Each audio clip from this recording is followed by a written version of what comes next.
হায়রে মানুষ, হায়রে মানুষ, আপনারা নিজেরা মানুষ বইলা দাবি করেন। একটা কুমির একটা কুকুরকে ধীরে ধীরে আইসা নিয়ে চলে গেছে।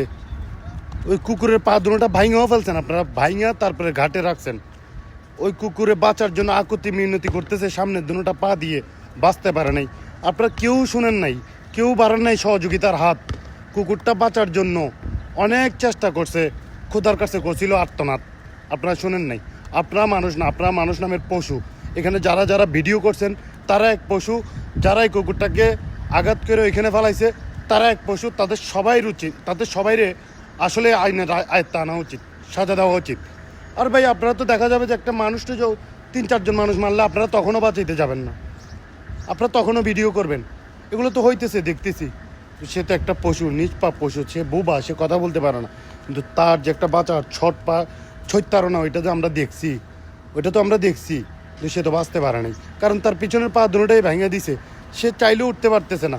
এখন আপনারা বলতেছেন এটা পাগলা কুকুর। আরে ভাই, পাগলা কুকুরও যদি হয়, সে তো ওইখানে যে গেছে ওইখান থেকে তো 1-2টা সিঁড়িতে উপরে উঠতে পারতো না? কই, সে তো চেষ্টা করছে, পারে নাই। কুমিরটা ধীরে ধীরে আইসা কুকুরকে নিয়ে চলে গেল, অথচ আপনারা তাকায় দেখলেন। ওই জায়গায় আপনার সন্তানকে একবার দাঁড় করাইয়া দেখতেন যে আসলে আপনার হৃদয়টা তখনও কাঁপে কিনা। ওইখানে যারা যারা ভিডিও করছে, উচিত, আইনের উচিত সবাই সন্তানকে ওই জায়গায় দাঁড় করিয়ে কুমিরের সামনে দাঁড় করানো। আর আপনারা কি করেন ওইটা দেখানো, ওইটা দেখা। তখনও কি আপনারা এভাবে ভিডিও করতেন? ভিউর জন্য এভাবে ভিডিও করতেন? জীবনেও করতেন না ভাই। আপনারা জানেন না, পশু হত্যা করা কিন্তু দণ্ডনীয় অপরাধ। কিছুদিন আগে একটা বিলাই হত্যা করার জন্য 5,000 টাকা জরিমানা এবং কি 1 বছরের জেল দিছে। ইন্ডিয়ার সেলিব্রিটি সালমান খান, সে একটা পশু হত্যা করার জন্য 2 বছর জেল খাটতে হয়েছে, কত কোটি টাকা জানি জরিমানা দিতে হয়েছে। আর আপনারা কাপুরুষের দল, সবগুলা কাপুরুষের দল, শুয়োরের বাচ্চা, তোরা সবটি কাপুরুষের দল। তোরা চাইয়ে চাইয়ে দেখলি।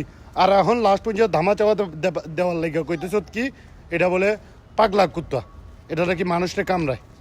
আর কোনো উসিলা টোকাইয়া পাইলি না? হ্যাঁ, আর কোনো উসিলা টোকাইয়া পাইলি না ভাই। শুধু এতটুকুই বলবো, মানুষের বিবেক মেরে গেছে। আল্লাহ তো করে হেদায়েত করুক, আল্লাহ তোদেরকে হেদায়েত করুক। তোরা আরও বেশি করে ভিডিও কর। তোরা তো দেখা যাবে কিছুদিন পরে নিজের সন্তানরে মৃত্যুর মুখে ঠেলা দিবি শুধু ভিডিও করার জন্য, শুধু ভিডিও করার জন্য। এমনটাই তো দেখতেছি।